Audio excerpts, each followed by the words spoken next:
ګورئ رونو د دنیا د محبت ډېر خطرناک شی دی. په دې گنج کې دا واقعه مخې ته راغلې وه. زما محترمو یو پلار زوی له واده وکړو، نو چې کله پلار خپل اولاد د پاره چې کوم دی واده وکړي، نو زما محترمو د اولاد ته زندگی لږه مشکله شي. تاسو ته به د دې علم وي چې خاوند خپلې ښځې د پاره یو شی راوړي، یو چې کوم دی د خوراک سامان وي، یا چې کوم دی داسې کپړې وي یا پیزار وي، نو د دې په کور کې خویندې اوسیږي یا مور وي، نو دته دا زندگی لږه مشکله شي. هغه سامان یې په تور شاپر کې زما عزتمندو بند کړی وي او را روان کړی وي چې یاره دا مور مې ونه ګوري، دا خویندې ونه ګوري که نه. نو همدقه شان هغه به هم بس چې ښځې له به څه قیمتي او زما عزتمندو سوټ یا چې کوم دی چپړې یا داسې بل څه به ورله راوړل، نو تور شاپر کې نو مور به وکته، خویندو به کته. دې سره دا زندگی لږ کشمکش کې لږه تکلیف کې شوه. نو زما محترمو دا ښځه دې خاوند ته وایي چې د خپل پلار نه حق وغواړه او ما تا به ځان له یو بېل کور ونیسو، هغې کې به اوسېږو، ژوند به کوو، ما تا ته به دا زندگی لږ اسانه شي. ګوره تا ته هم تکلیف دی، ما ته هم تکلیف دی که نه. نو زما محترمو شریعت مسلم دا ده چې اولاد بېلېدل غواړي، بس بېلې که کیسه وله ختمه که. په زما عزتمندو د دې د فتنې نه بیا فنا غواړه. حدیث کې داسې راځي، داسې څه خبره نشته. نو هغه پلار ته چې کله د زوی د حق متعلق خبره وکړه که نه، څه ډېر وخت بعد، نو هغه پلار په دې خبره باندې ډېر سخت غوسه شولو او زړه ته دا خبره واچوله چې یاره دا به اوس مانه خپل حق غواړي، دا به اوس مانه بیلیږي، دا چېرته کیدی شي. نو زما محترمو د هغه پلار په زړه کې د دنیا مینه وه، محبت و، د پیسو مینه وه، د مال مینه وه، د ځمکې مینه وه، د کور مینه وه.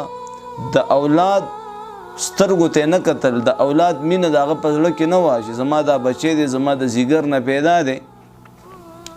نو خو زه به هر حال شپه شوله، پلار خپلې کمرې ته لاړو، دا بچی خپلې کمرې ته لاړو. اوس د شپې نیمه شپه ناوخته ټایم دی، دا پلار یې راپاڅېدلی دی او تمانچه ورسره ده او د دې زوی کمرې ته راغی او زما محترمو دا زوی په دې سر باندې وویشت، دومره یې ویشتو د جان پهچان نه یې ویستو. زما محترمو ظلم خو وکړو، وی الظلم الظلمات یوم القیامه. خو به هر حال زندگی تیریدا الله پاک دې زنانه له یو ښکلی شان فرزند ورکو بچی.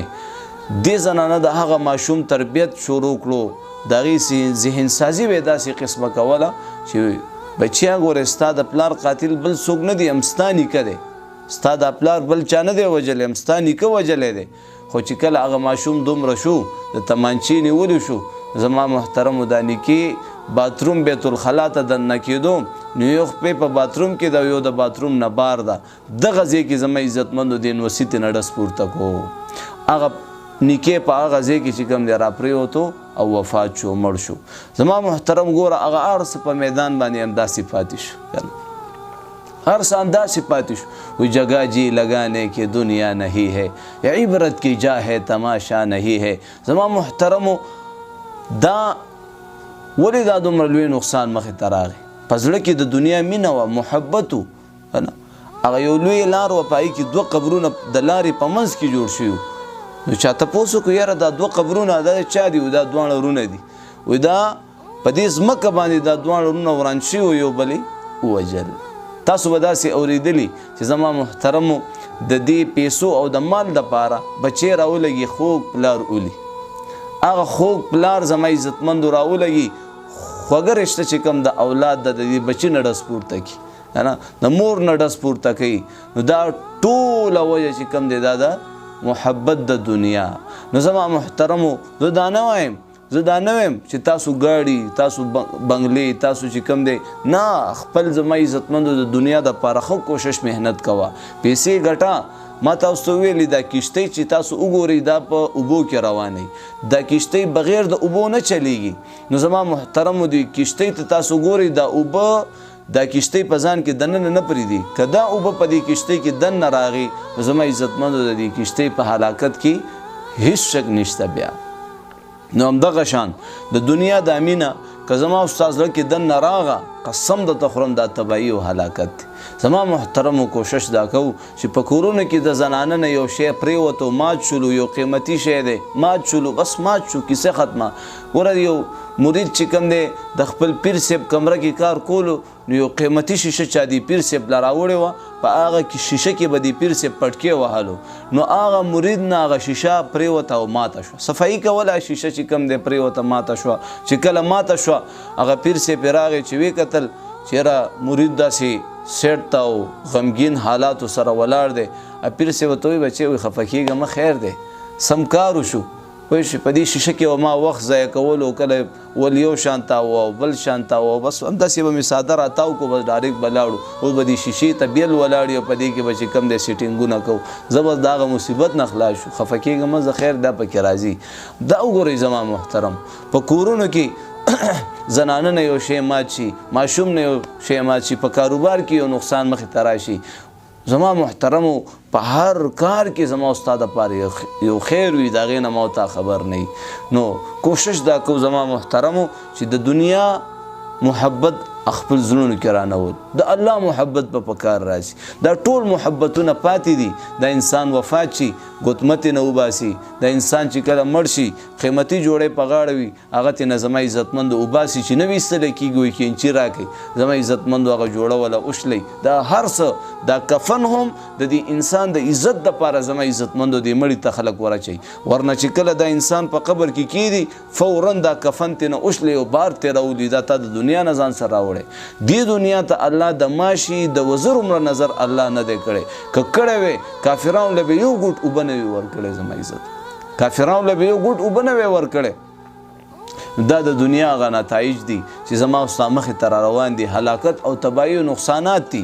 زما محترمو کوشش شروع کړو چې انشاءالله العزیز کمال راځي او که ځي چې زما ستا پروا نه وي. هغه یو بزرګ په خپل عبادت خانه کې ناست دی او یو کس راغی یاره جي ستاسو د تجارت دپاره چې کومه قافله تلې وه هغه قافله چې کوم دی غلو لوټ کړله ویشو کوله هر څه یې نه واخیست. دا بزرګ سر ښکته کړو بې سر داسې اوچت کړو الحمدلله.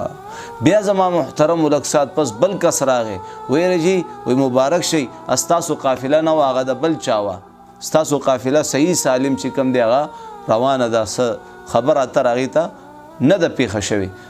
د بزرګ بیا سر ښکته کو او لږ ساعت پس بیا سر روچت کو وی الحمدلله. نو یو مرید ترې نه تپوس کوي وایي حضرت تاسو په دواړو صورتونو کې الحمدلله ویلي دا څه وجه وه وایي که پیسې لاړې هم زما د زړه کیفیت بدل شوي نه او که پیسې راغې زما د زړه کیفیت بدل شوي نه دې ته وایي زما محترمو اصل کې الله والا اصل زړونه داسې جوړول پکار دي. نو که پیسې ځي او که راځي خو زما محترمو دا یاد ساتئ که یو پیره پلار لاړې پلار بیا نه راځي مور لاړه مور بیا نه راځي لور لاړه لور بیا نه راځي. اکثریت زما محترمو ویره ښځې ته به وایي ګورې چې را روان کال خامخا الک راوړي نارینه اولاد راوړي نو دا د دې ښځې کار دی که دا د الله کار دی چې زما محترمو جینۍ وشي نو دا بدبخته چې کم دی د ښځې نه هم ډز پورته کړي او د لور نه هم ډز پورته کړي یا خو چې کم دی ښځه پرېږدي د لور نه ډز پورته کړي مړی کړي. دا الله جل جلاله تعالی درکوي دا خو د الله خوښه ده چاته وغواړي نارینه اولاد ورکړي چاته وغواړي زنانه اولاد ورکړي چاته وغواړي یو ورکړي یعنی صرف زنانه اولاد ورکړي د نارینهو نه محرومه کړي چاله زما عزتمندو صرف نارینه اولاد ورکړي د زنانه اولاد نه محرومه کړي چاله دواړه ورکړي چاله هېڅ نه یې ورکړي نو الله سره ته جنګ کولی شي. دا تقدیر او دا فیصلې د الله فیصلې دي. نو یو زما عزتمندو سوال درته کوم زاری منت درته کوم چې په دې خبرو اترو کې مه راځئ د الله په ورکړې باندې راضي شي چې الله پاک څه تاله درکوي په هغې صبر کوه چې کم انسان شکر ادا کوي او صبر کوي قسم درته خورم الله رب العزت به دا انسان غني به کړي مالداره به کړي. الله رب العزت د عرش نه د فرش تماشه کوي زما استاد لنډ لنډ خویونه ګوري هغه شته نعمتونه نه ما ورته خلاصوي بیا